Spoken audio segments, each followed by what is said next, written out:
മോദിയെ കൊല്ലണമെന്ന് വീണ്ടും ഒരു മലയാളി വിദ്യാർത്ഥിനി ആവശ്യപ്പെട്ടിരിക്കുന്നു. അത് മുംബൈയിലെ ടിസ്സിലാണ്. ഞാൻ ഈ വാർത്ത ശ്രദ്ധിക്കാൻ കാരണം മുംബൈയിലെ Tata institute of social studies, അതാണല്ലോ ടിസ്, അതിൽ 9 വിദ്യാർത്ഥികൾക്ക് മുംബൈയിലെ കോടതി ജാമ്യം നിഷേധിച്ചു.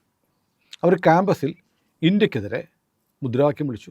ഡൽഹിയിലെ JNUവിലെ നമ്മുടെ ഗോപിക ബാബു എന്ന് പറഞ്ഞ ഇരിങ്ങാലക്കുടക്കാരി പെൺകുട്ടി ഉൾപ്പെടെ മുദ്രാവാക്യം വിളിച്ചത് മോദിയുടെയും അമിത്ഷായുടെയും കുഴിമാടം ഇവിടെ വിട്ടു എന്നാണ്. അതിന് കോടതി ജാമ്യം കൊടുത്തില്ല. ബാക്കി നടപടി അവർ അനുഭവിക്കാൻ പോവുകയാണ്. അപ്പോൾ കേസ് നടക്കും, ഉറപ്പായിട്ട് നടക്കും. അതിൻ്റെ നടപടിക്രമങ്ങൾ നീങ്ങുന്നു. അപ്പോൾ അത് കഴിഞ്ഞപ്പോഴത്തേക്കാണ് ഈ ടിസ്സിലെ വാർത്ത ഇന്നത്തെ മാധ്യമങ്ങളിൽ കണ്ടത്. നമ്മുടെ മാധ്യമങ്ങളിലൊന്നുമില്ല കേട്ടോ, മലയാളത്തിലൊരു പത്രത്തിലില്ല. അപ്പോൾ ഞാൻ നോക്കി 9 കുട്ടികൾ, അവർക്ക് കോടതി ജാമ്യം നിഷേധിച്ചു. എന്നിട്ട് പറഞ്ഞു, നിങ്ങൾ എന്താ കരുതിയിരിക്കുന്നത്? നിങ്ങൾ ഇപ്പോൾ ആരാണെന്നറിയാമോ? നിങ്ങൾ ക്രിമിനൽസാണ്. നിങ്ങൾക്ക് ക്രിമിനൽ റെക്കോർഡ് ഉണ്ടായിരിക്കുന്നു. രാജ്യത്തിനെതിരെ പ്രവർത്തിച്ചതിൻ്റെ ക്രിമിനൽ റെക്കോർഡ്. ഇനി നിങ്ങളുടെ ജീവിതകാലത്ത് MSWനൊക്കെ പഠിക്കുന്ന കുട്ടികളാണ്. നിങ്ങൾ ആരാണ്? നിങ്ങൾ ശാസ്ത്രജ്ഞന്മാരോ എഞ്ചിനീയർമാരോ ആരാണാവാൻ പോകുന്നത്? നിങ്ങൾക്ക് ഒരു സർക്കാർ സ്ഥാപനത്തിലും ഒരു സ്വകാര്യ സ്ഥാപനത്തിലും ഇനി ജോലി കിട്ടില്ല. നിങ്ങളുടെ റെക്കോർഡ് ഇവിടെ മുംബൈയിലെ പോലീസിൻ്റെ കയ്യിൽ മാത്രമല്ല ഇനി ഉണ്ടാകാൻ പോകുന്നത്, രാജ്യത്തെമ്പാടുമുള്ള പോലീസിൻ്റെ കയ്യിലേക്ക് നിങ്ങളുടെ രേഖകൾ എത്തുകയാണ്. നിങ്ങളുടെ അച്ഛനമ്മമാർ ഇതറിയുന്നുണ്ടോ? നിങ്ങളുടെ അച്ഛനൊക്കെ എത്ര കഷ്ടപ്പെട്ടായിരിക്കും നിങ്ങളെ പഠിപ്പിക്കാൻ അയക്കുന്നത്?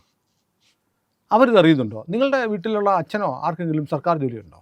നിങ്ങളെന്താണ് രാജ്യത്തെ അട്ടിമറിക്കാൻ, രാജ്യത്തെ വിഭജിക്കാൻ നിൽക്കുന്ന ശക്തികളുടെ ഭാഗമായി പ്രവർത്തിക്കുന്നത്? നമ്മുടെ ഷർജിൽ ഇമാമിനും മറ്റേ ഉമർ ഖാലിദിനും ജാമ്യം കൊടുക്കാത്ത സുപ്രീം കോടതി നടപടിക്കെതിരെ അവർ രാജ്യദ്രോഹികളാണ്, ഭീകരരാണെന്നാണ് സുപ്രീം കോടതി പറഞ്ഞത്.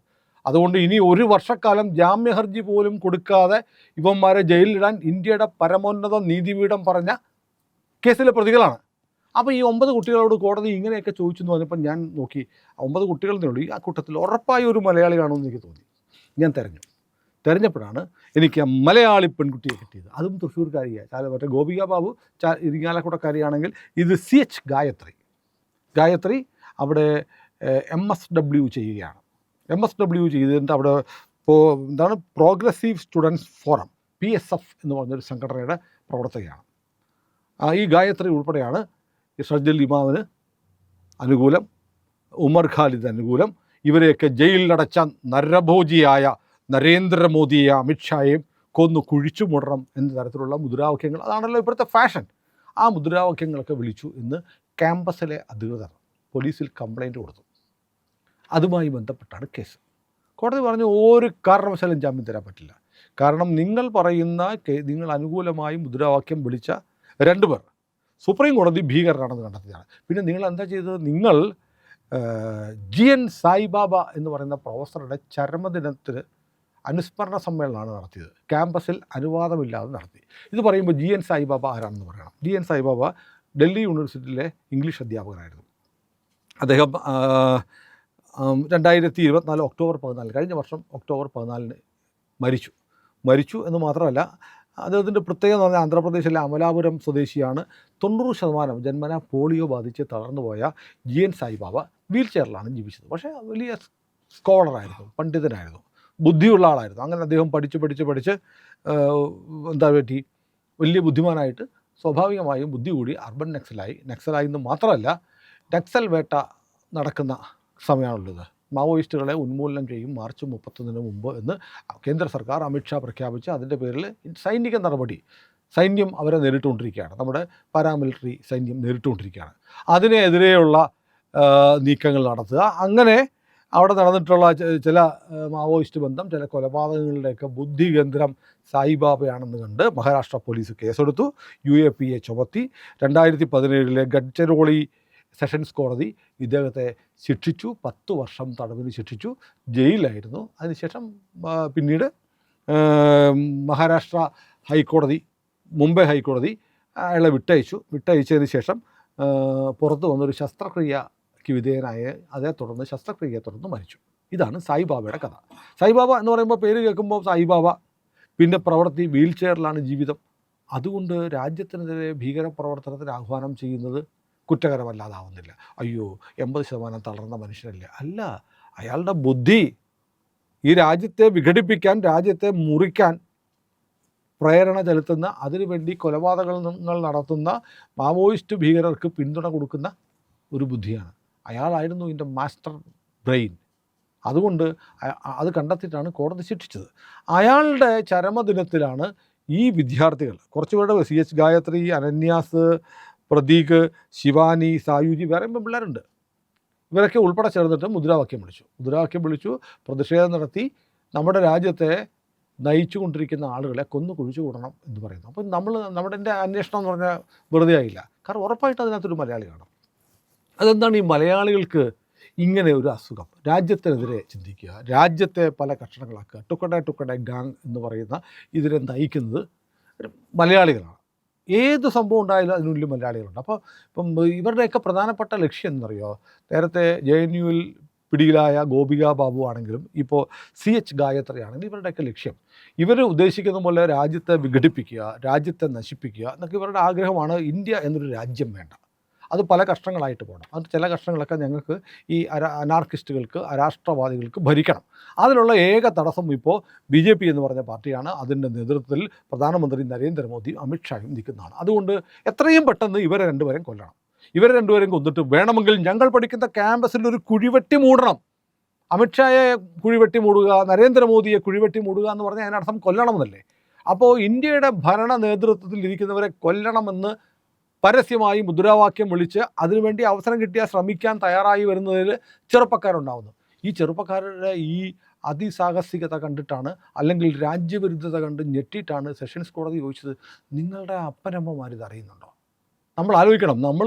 നമ്മുടെ നാട്ടിലുള്ള പ്രബുദ്ധ കേരളത്തിലെ മലയാളി തന്തമാരും തള്ളമാരും മക്കളെ പഠിപ്പിക്കാൻ അയക്കുക. DUവിൽ അയക്കുന്നു, JNUവിൽ അയക്കുന്നു, TISസിൽ അയക്കുന്നു. അവിടെ പോയി കാശ് മുടക്കി പഠിപ്പിക്കുന്നതാണേ, ലക്ഷക്കണക്കിന് രൂപ മുടക്കിയിട്ടാണ് പഠിപ്പിക്കുന്നത്. അവരുടെ പ്രതീക്ഷ എന്താ? മകൻ അല്ലെങ്കിൽ മകൾ. ഇപ്പോൾ ആൺകുട്ടികളല്ല, പെൺകുട്ടികളാണ് ഇറങ്ങുന്നത്. പെൺകുട്ടികൾക്ക് അങ്ങനെ വിപ്ലവവീര്യം കൂടിയിട്ട് അങ്ങനെ തള്ളച്ചു മറിയുകയാണ്. അതുകൊണ്ട് JNU ക്യാമ്പസിൽ കേട്ടിട്ടുണ്ട്. JNU ക്യാമ്പസിൽ പ്രിയെന്നറിയാമോ, ഈ ക്വാണ്ടം വെൻഡിങ് മെഷീൻ ഉണ്ടായിരുന്നു. പൈസ ഇട്ട് കൊടുത്താൽ ഗർഭനിരോധന ഉറ കിട്ടുന്ന മെഷീനുകൾ ആ ക്യാമ്പസിൽ സ്ഥാപിച്ചിട്ടുണ്ടായിരുന്നു. ആലോചിച്ച് നോക്കിയേ. ഇനി അതിലേറെ എന്താണ് പറയാനുള്ളത്? നമ്മൾ പഠിക്കാൻ വിടുന്ന കുട്ടികൾക്ക് ഒരു സർവകലാശാലയിൽ ഇങ്ങനെ ഉണ്ടാക്കി വെച്ചിരുന്നു. നമ്മുടെ രാജ്യത്തെ സർവകലാശാല എന്തിനുള്ള ഒത്താശയാണ് ചെയ്തു കൊടുക്കുന്നത്? ലൈംഗിക അരാജകത്വം, അനാർക്കിസം, പിന്നെ രാജ്യവിരുദ്ധത, മദ്യം, മയക്കുമരുന്ന്, ഇതൊക്കെ കിട്ടുന്ന കേന്ദ്രങ്ങൾ. DUവിലൊക്കെ JNUവിലും DUവിലും ഒക്കെ അങ്ങ് പഠിക്കുന്ന വിദ്യാർത്ഥി എന്ന് നമ്മൾ പറയുന്നവർക്ക് 50-55 വയസ്സുണ്ട്. ഇവനൊക്കെ അവിടെ കോഴ്സ് എന്ന് പറഞ്ഞ് ചേരുകയാണ്. കാരണം 20 രൂപ മറ്റോ മാസം കൊടുത്താൽ, വളരെ തുച്ഛമായ തുക, 100-ൽ താഴെ രൂപ മാസം കൊടുത്താൽ ഹോസ്റ്റൽ മുറി കിട്ടും, സൗജന്യ ശാപ്പാടും കിട്ടും. അങ്ങനെ അവിടെ പെറ്റ് കിടക്കുന്നത് പോലെ കിടക്കുകയാണ് കുറേ ആളുകൾ, വിദ്യാർത്ഥികളാണെന്നുള്ള ഭാവത്ത്. നമ്മൾ കേൾക്കുമ്പോൾ ആരാണ്? വിദ്യാർത്ഥി സമരം. അവനൊക്കെ നേരാം കാലത്ത് കല്യാണം കഴിച്ചാൽ ഇപ്പോൾ +2 പഠിക്കുന്ന പിള്ളേരുണ്ടായത്. അങ്ങനെയുള്ളവന്മാരും അവളുമാരുമാണ് ഇവിടെ പോയി കുന്തം പറഞ്ഞ് അവിടെ നടന്നിട്ട് രാജ്യവിരുദ്ധ പ്രവർത്തനങ്ങളുടെ മുഴുവൻ കേന്ദ്രമായി JNUവും DUവും ഒക്കെ മാറ്റിയത്. മോദി സർക്കാർ അത് ക്ലീൻ ചെയ്തുകൊണ്ടിരിക്കുക. ഇപ്പം JNUവിൽ പഴയ പോലെ കുന്തളിപ്പില്ല എന്നറിയോ? JNUവിൽ കേരളത്തിൽ നിന്നുള്ള ആളുകൾ ഇപ്പോൾ വലിയ തള്ളിച്ചയില്ല. കാരണം അവിടെ എൻട്രൻസ് പരീക്ഷ വെച്ചു അഡ്മിഷൻ കിട്ടാൻ. നേരത്തെ ഇവിടുന്ന് കിട്ടുന്ന സർട്ടിഫിക്കറ്റും കൊണ്ടങ്ങ് പോയാൽ മതിയായിരുന്നു. ഇവിടുന്ന് സഹാക്കൾ സാറന്മാർ മാർക്കിട്ട് പാസ്സാക്കും, പരീക്ഷ എഴുതിയില്ലെങ്കിലും സർട്ടിഫിക്കറ്റ് കിട്ടും. ഈ സർട്ടിഫിക്കറ്റൊക്കെ പൊക്കി പിടിച്ചുകൊണ്ട് നേരെ ഡൽഹിയിലോട്ട് ചെന്നാൽ DUവിലോ JNUവിലോ അഡ്മിഷൻ കിട്ടും. പിന്നെ അങ്ങ് പഠനം തീരത്തില്ല, പഠിച്ചിരിക്കുകയാണ്. അവിടെ നിന്നിട്ട് അങ്ങ് കോഴ്സ് ഇങ്ങനെ നീട്ടിക്കൊണ്ട് പോകും. കാരണം 20 രൂപയ്ക്ക് അല്ലെങ്കിൽ 30 രൂപയ്ക്കൊക്കെ ഡൽഹി പോലെ ഒരു സ്ഥലത്ത് ഒരു മുറിയിൽ 4 നേരം ഭക്ഷണം കൂട്ടി താമസിക്കാം എന്ന് പറ്റുന്ന എവിടെയാണുള്ളത്? സുഖിമാന്മാരായിട്ട് കഴിയുന്ന ആ സിസ്റ്റം മാറ്റി പ്രവേശന പരീക്ഷ വെച്ചപ്പോൾ മലയാളി ഔട്ട്. കാരണം എന്നറിയോ? മലയാളി വിദ്യാർത്ഥികൾ, ബുദ്ധിജീവികൾക്ക് കിട്ടുന്നത് വാഴക്കുല ഡോക്ടറേറ്റ് മേടിക്കുന്ന ആളുകളാണ് നമ്മുടെ നാട്ടിലുള്ളത്. ഡോക്ടറേറ്റ് പോലും കോപ്പിയടിയാണ്. അങ്ങനെയുള്ള ആളുകൾക്ക് അവിടെ എൻട്രൻസ് പരീക്ഷ വന്നപ്പം എഴുതി പാസ്സാവാൻ മലയാളിക്ക് പറ്റുന്നില്ല. ശിവൻകുട്ടി അണ്ണന്മാരെ പോലുള്ള വിദ്യാഭ്യാസ മന്ത്രിമാർ നൽകിയ സംഭാവനയാണ്. ഏതായാലും ഒരു കാര്യം ഉറപ്പായി, ഗോപിക ബാബു ജവഹർലാൽ നെഹ്റു സർവകലാശാലയിലെ JNUവിലെ വിദ്യാർത്ഥി യൂണിയൻ്റെ വൈസ് പ്രസിഡൻ്റോ മറ്റുമാണ്. അത് മിക്കവാറും ജീവിതം കട്ടപ്പുകയായി.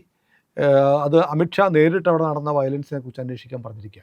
അതുപോലെ തന്നെ TISസിൽ ഇനി തുടർന്ന് പഠിക്കാൻ പറ്റുമെന്ന് തോന്നുന്നില്ല. കാരണം TISസിലെ അധികൃതർ തന്നെയാണ് പരാതി കൊടുത്തിരിക്കുന്നത്. അതിൽ ജാമ്യം കൂടെ നിഷേധിക്കപ്പെട്ടിരിക്കുന്നു. അപ്പോൾ ഉറപ്പായിട്ടും അറസ്റ്റ് ചെയ്ത് CH ഗായത്രി ജയിലിലേക്ക് പോവുകയാണ്. CH ഗായത്രിയും ഗോപിക ബാബുവും തൃശ്ശൂർ ജില്ലക്കാരാണ്. നരേന്ദ്രമോദിയെ തക്കം കിട്ടിയാൽ, അമിത്ഷായെ തക്കം കിട്ടിയാൽ കൊല്ലണമെന്ന് ആഗ്രഹിക്കുന്ന 2 മലയാളി പെൺകുട്ടികൾ ഇങ്ങനെ വാർത്തയിൽ നിറയുകയാണ് വടക്കേ ഇന്ത്യയിൽ. ഇത് ആലോചിച്ച് നോക്കൂ. നമ്മൾ കേരളം പുറത്ത് വിട്ട് കഴിഞ്ഞാൽ മലയാളിക്ക് കിട്ടുന്ന ഒരു പരിഗണന. പണ്ടേ ഈ പറഞ്ഞ പോലെ ഇസ്ലാമിസ്റ്റുകളും അന്തംകമ്മികളും നിറഞ്ഞ ഒരു നാടാണ് ഈ കേരളം എന്നൊരു ഇമേജ് വടക്കേ ഇന്ത്യയിലുണ്ട്. പക്ഷേ അതോടൊപ്പം തന്നെ ഇവിടുന്ന് പോകുന്ന പെൺകുട്ടികൾ വരെ ഇന്ത്യയുടെ പ്രധാനമന്ത്രി നരേന്ദ്രമോദിയെ അമിത്ഷായെയും കൊല്ലണമെന്ന് ആഗ്രഹിക്കുന്നവരാണ് എന്ന് വരുമ്പോൾ നമ്മുടെ ബാക്കിയുള്ള കുട്ടികളുടെ അവസ്ഥ എന്താ? ആ നോർത്ത് ഇന്ത്യൻ ക്യാമ്പസുകളിൽ മലയാളി മല്ലൂസ് എന്ന് പറയുമ്പോൾ കിട്ടുന്ന അവഗണന ഒക്കെ ഈ വാർത്തയാവുന്നുണ്ട്. കാരണം എങ്ങനെ അവരെ അഡ്ജസ്റ്റ് ചെയ്യും?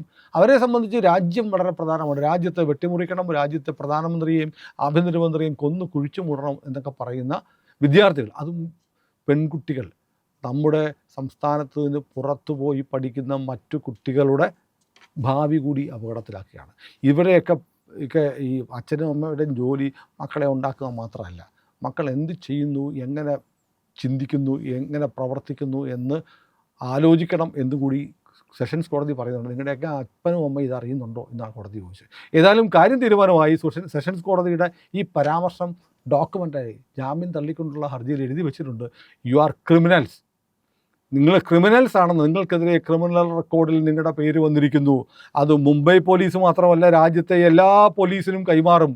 ഇനി നിങ്ങളുടെ ജീവിതം തീർന്നു എന്ന് സെഷൻസ് കോടതി പറഞ്ഞത് വളരെ ശ്രദ്ധേയമാണ്. ഏതായാലും മലയാളിയെ നശിപ്പിക്കാൻ ഏതാനും ചില കൃമികീടങ്ങൾ ഇങ്ങനെ ഉണ്ടായാൽ മതി.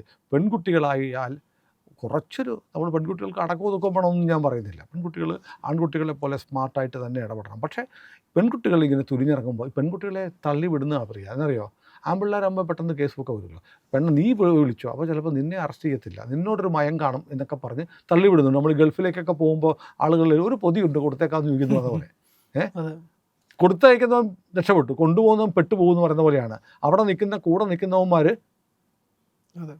നീ വിളിച്ചോ ഗോപിക അല്ലെങ്കിൽ ഗായത്രി, നീ മുദ്രാവാക്യം വിളി എന്നൊക്കെ പറഞ്ഞ് തള്ളിവിടും. ഇവളുമാർ എന്നെ അംഗീകരിച്ചിരിക്കുന്നു, അവിടെ നിൽക്കുന്നവന്മാരെല്ലാം എന്നെ നേതാവായിട്ട് ഞാൻ വിളിച്ചേക്കാന്ന് പറഞ്ഞ് കൈയും കാലും പൊക്കി മുദ്രാവാക്യം വിളിക്കും. അവസാനം കയ്യിലും കാലിലും വിലങ്ങ് വീഴും. ഇതാണ് അവസ്ഥ. ഏതായാലും ജീവിതം കട്ടപ്പകയായി. ഗോപിക ബാബുവിന് ഒരു കൂട്ടുകാരിയായി ഇരിങ്ങാലക്കുടയിൽ നിന്ന് തൃശ്ശൂർക്ക് വലിയ ദൂരമില്ല. CH ഗായത്രിയെ കൂടെ കണ്ടുപിടിക്കാം. അവിടെ നിന്ന് അവർ മറ്റു മുഖ്യധാരാ മാധ്യമങ്ങളൊക്കെ മൂടി വെക്കുന്ന ഇത്തരം വാർത്തകൾ നിങ്ങളോട് പറയാൻ ഞങ്ങൾ ഏതായാലും ഉണ്ട്. അതിനു വേണ്ടിയിട്ടാണ് ഇന്ത്യ ലൈവ് എന്നുള്ള ചാനൽ പ്രവർത്തിക്കുന്നത്. പക്ഷേ ഞങ്ങൾക്ക് നിങ്ങളുടെ പിന്തുണ വേണം, സഹായം വേണം. നിങ്ങളാണ് ഞങ്ങളുടെ ശക്തി. നിങ്ങൾ ഞങ്ങളെ സഹായിക്കേണ്ടത് എങ്ങനെയാണെന്ന് അറിയാമല്ലോ. നമ്മുടെ ചാനൽ സബ്സ്ക്രൈബ് ചെയ്തിട്ടാണ്. നമ്മുടെ ലോഗോയുടെ IND എന്നുള്ള ലോഗോയിൽ ഒന്ന് വിരലമർത്തിയാൽ സബ്സ്ക്രിപ്ഷൻ ബാർ തെളിഞ്ഞ് വരും. അത് വെറുതെ ഒന്ന് വിരലമർത്തിയാൽ മതി. എന്നിട്ട് തൊട്ടുപുറത്തുള്ള ബെൽ ഐക്കണും കൂടി ഒന്ന് അമർത്തി ഇന്ത്യ ലൈവിനെ സഹായിക്കുക.